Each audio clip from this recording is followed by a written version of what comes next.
எல்லோரும் எப்படி இருக்கீங்க? எங்கள் மத்தியானம் சமையல் தான் நடந்துட்டுருக்கு. சாதம் வேகுது, சாம்பாருக்கு காய் போட்டு புளியும் உப்பும் போட்டு கரைச்சி போய் தண்ணியை ஊற்றிட்டேன். காய் வேகலை. புளி சாம்பார் தான் வைக்க போகிறேன். பொடி இருக்குது, பொடி நான் போட்டு தான் வைக்க இருக்குது. இதோட முடிஞ்சதாக கத்திரிக்கணும். புளிக்காய் பொரியலுக்கு வெயிட் கட் பண்ணி வச்சுருக்கேன்.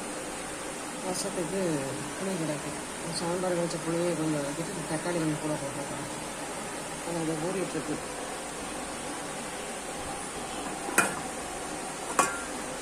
புளிக்காய் பொரியல் வச்சு எண்ணெயை ஊற்றி வச்சுருக்கேன். இதை எடுத்துட்டு பரவாயில்ல பருப்பு அவிச்சு வச்சுருக்கேன். பால் கொஞ்சம் வளர்ந்து கொஞ்சம் ஆலிஸ் போட்டு ஆற்றி பால் எல்லாம் பார்க்கலாம் குடிச்சாச்சு. பருப்பு இதாக ஆகணும். பாத்திரம் கழுவி வச்சுருக்கேன். மிஷின் ஓடிட்டு இருக்கு. இங்கே பாருங்கள். பாய்.